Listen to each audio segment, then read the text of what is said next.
नमस्कार प्यारे बच्चों, मैं सुधीर कुमार आपका इस सुलक्ष क्लासेस में स्वागत करता हूं। प्यारे बच्चों, आज हम कुछ ऑब्जेक्टिव प्रश्न को लेकर आए हैं, जिससे आपको डर लगता है कि सर ऑब्जेक्टिव प्रश्न आएंगे तो हम उसको कैसे हल करेंगे, कैसे जो है सवाल कैसे किस प्रकार से आने वाले हैं। तो ये सारे क्वेश्चन को जो है आज आपका डर समाप्त होने वाला है, और इन डर को दूर करने के लिए हम बहुत सारे ऐसे ऑब्जेक्टिव क्वेश्चन लेकर आए हैं जो आपके एग्जाम के पॉइंट ऑफ व्यू से बहुत ही हेल्पफुल होगा। उम्मीद करता हूं कि ऐसा मैं भी वीडियो लगातार आपको देता रहूं, ताकि आपके जो है ऑब्जेक्टिव क्वेश्चन में कोई समस्या ना आ पाए। उसके साथ साथ मैं आने वाले जल्द ही एक दो दिन में जो है हम आपके जितने भी न्यूमेरिकल हैं, ठीक है, तो वो सारे न्यूमेरिकल को भी हल कराने वाले हैं। तो आइए बस देखते हैं ऑब्जेक्टिव हर एक क्वेश्चन को, ठीक है, ऑब्जेक्टिव सारे क्वेश्चन को देखते हैं यहाँ पर। अब पहला क्वेश्चन बच्चों यह है कि किसी दर्पण से आप चाहे कितनी ही दूरी पर खड़े हों, आपका प्रतिबिंब सदैव सीधा प्रतीत होता है, संभव दर्पण है। मतलब ये है, इसमें समझिए इस बात को।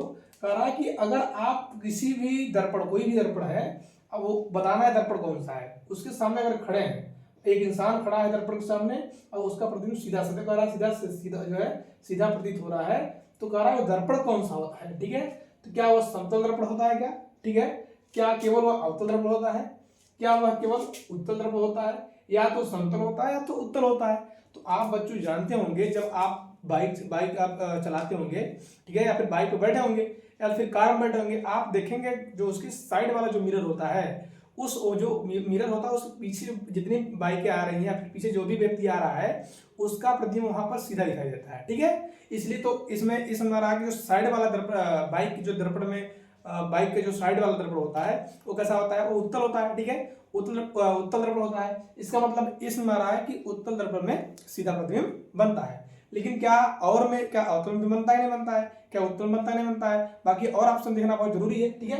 तो आप ये पाएंगे या तो एक तो जो है उत्तल में बनता ही है, ठीक है, लेकिन आप जिसमें अपना फेस देखते हैं सुबह उठ करके, वो दर्पण कैसा होता है, समतल होता है। तो यानी समतल में भी आपका चित्र सीधा बनता है, ठीक है।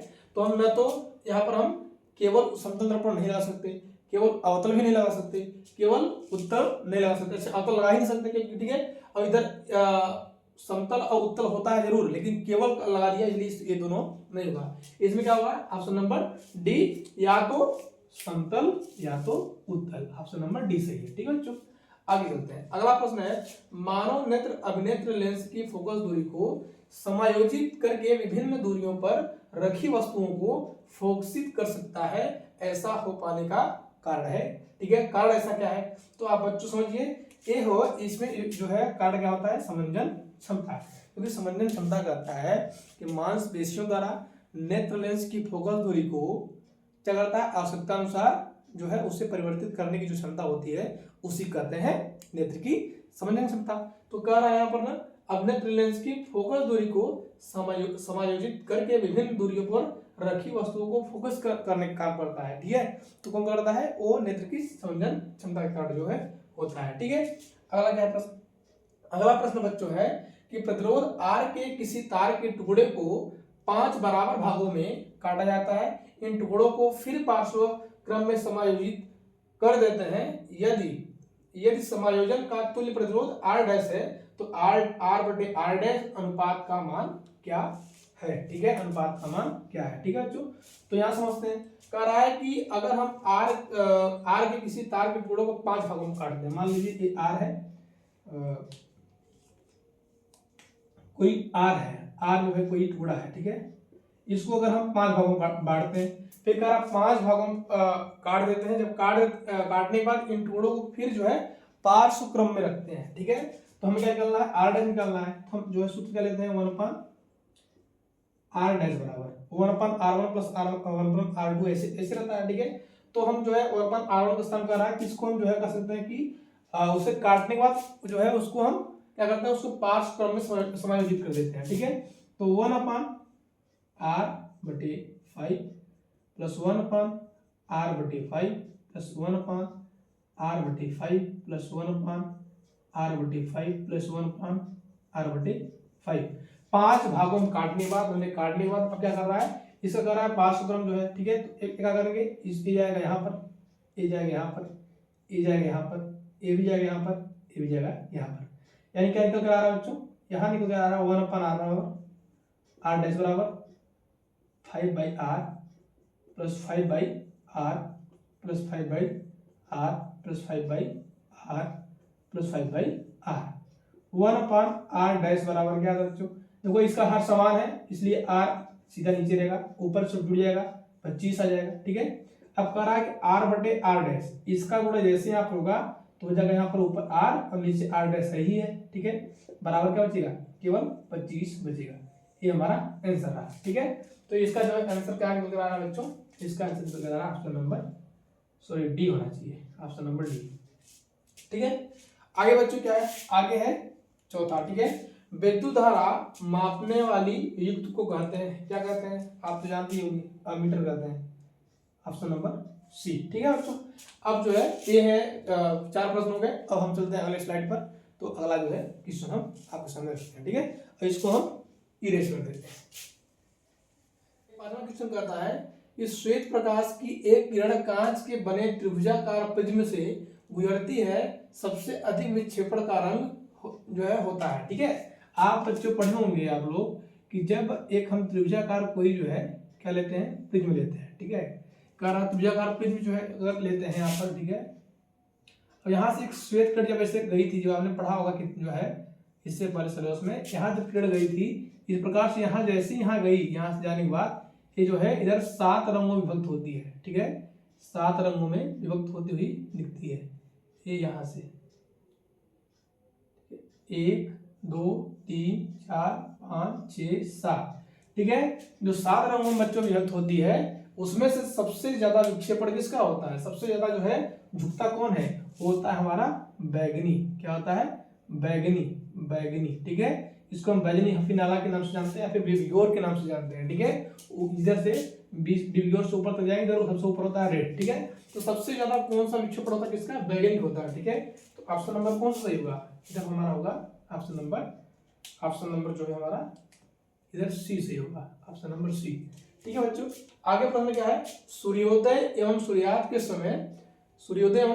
के समय क्षितिज पर आसमान दिखता है। ठीक है, कैसा दिखता है बच्चों? ठीक है, जब आप देखा करिए जब आप सुबह उठते हैं, जब सूर्योदय होता है तो सूर्य कैसा दिखाई देता है, और फिर जो है सूर्यास्त होता है, यानी जब सूर्य जो है जब अंधेरा होने वाला आता है तो सूर्य क्या होता है?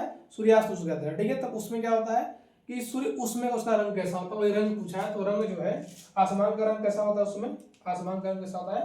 रक्ताभ होता है बच्चों। ठीक है, रक्ताभ। ठीक है, थोड़ा सा रक्त जैसा होता है। आगे प्रश्न क्या बच्चों? आगे प्रश्न है हमारा कि अवतल दर्पण के सामने स्थित किसी बिंदु से गुजरने वाली प्रत्येक प्रकाश की किरण दर्पण से परावर्तन के बाद वापस उसी बिंदु पर पुनः गुजरती है। इसका मतलब आपने जो है जब आप पढ़े होंगे क्या दर्पण के बारे में पढ़े होंगे तो आपने उसमें ये पढ़ा होगा, गोली दर्पण द्वारा जितने भी आपने स्थितियां पढ़ी थी उससे पहले आपने पढ़ा होगा उससे संबंधित परिभाषाएं। तो परिभाषा में जब आप पढ़ रहे थे तो आपने पढ़ा होगा क्या? फोकस दूरी, वक्रता केंद्र जैसी सारी चीजें पढ़ी होगी। तो उसमें आपने एक चीज पढ़ा होगा क्या? उसमें आपने पढ़ा होगा जो है तीसरा 2-3 नियम आपने पढ़ा होगा। ठीक है, 3 नियम में क्या पढ़ा था? जब इस प्रकार से जो आपने पढ़ा था क्या कि जो है पहली किरण जो गई थी इधर मुख्य अक्ष के समांतर गई थी, दर्पण से परावर्तन पश्चात मुख्य फोकस से गई थी। ठीक है, दूसरा जो गई थी वो मुख्य फोकस से होकर गई थी और दर्पण से परावर्तन पश्चात मुख्य अक्ष के समांतर हो गई थी। ठीक है, और तीसरा जो है वो सेंटर से होकर गई, वक्रता केंद्र से होकर गई थी और परावर्तन पश्चात अपने मार्ग पर वापस लौट कर चली गई। ठीक है, तो ये क्या रहा? परावर्तन के बाद वापस उसी बिंदु पर पुनः वापस जो है लौट जाना है। ठीक है, गुजर जाना है यानी लौट जाना है। तो होगा क्या? दर्पण का वो वक्रता केंद्र होता है जहां से प्रकाश किरणें जाती हैं, फिर पुनः जो है परावर्तन पश्चात अपने मार्ग पर वापस लौट आती है। ठीक है, तो ऑप्शन नंबर सी सही है बच्चों। ठीक है, अगला क्या है? किसी वस्तु का सीधा आभासी व वस्तु से छोटा प्रतिबिंब देखने के लिए कौन से लेंस का प्रयोग करना होगा? ठीक है, तो आप जानते हैं वस्तु से छोटा और आभासी और सीधा प्रतिबिंब देखने के लिए हमें अवतल जो है लेंस का प्रयोग करना पड़ता है बच्चों। ठीक है, ये रहा। अगला क्या है? एक विद्युत परिपथ में बहने वाली विद्युत धारा इलेक्ट्रिक करंट की इकाई है, यानी इसका मात्रक पूछ रहा है बच्चों। ठीक है, तो इसका मतलब क्या होता है? विद्युत धारा का मतलब क्या होता है? एम्पियर होता है। क्या होता है? एम्पियर। एक बात याद रखिएगा बच्चों। ठीक है, अगर मान लीजिए विद्युत धारा न दिया हो, ठीक है, अगर मान लीजिए ये विद्युत धारा अगर यहाँ से न दिया हो, मान लीजिए यहाँ से विद्युत धारा न दिया हो, अब कह दिया क्या इलेक्ट्रिक, ऐसे लिख दिया अंग्रेजी जो है हिंदी में लिखा उसको उच्चारण लिख दिया इलेक्ट्रिक करंट, अगर ऐसे लिख दिया करंट, अगर आप जानते हैं इलेक्ट्रिक करंट का मात्रक क्या होता है, ठीक है, आप बता देंगे विद्युत धारा का मात्रक एम्पियर होता है। अगर यही लिख दिया क्या इलेक्ट्रिक चार्ज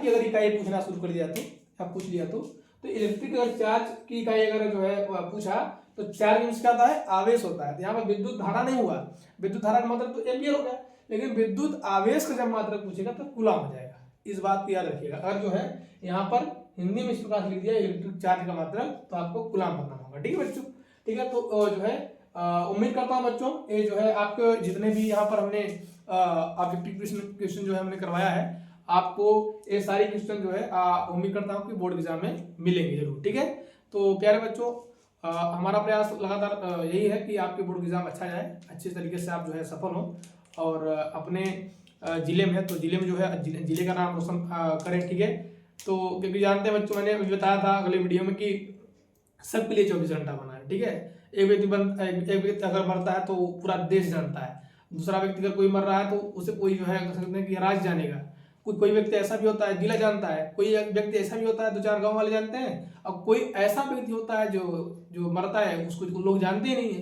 कुछ दिन बाद पता चलता है कि यार वो पता नहीं कब मर गए। ठीक है, इसलिए आपको किस प्रकार से काम करना है ताकि आप यहाँ जाइए तो आपको जो है लोग याद करें, अपने जिले का नाम करिए। ठीक है, अगर आप बोर्ड एग्जाम में जा रहे हैं वहां से जो है अच्छे नंबर ला रहे हैं, मार्क्स अच्छे ला रहे हैं तो आपका अब आप तय करेंगे कि पूरा राज्य में अगर टॉप कर रहे हैं तो ठीक है तो पूरा राज्य जानेगा। ठीक है, जिला में अगर टॉप कर रहे हैं तो पूरा जिला जानेगा। जहाँ जो है जिस प्रकार से आपकी मेहनत होगी उस प्रकार से लोग आपको जानेंगे।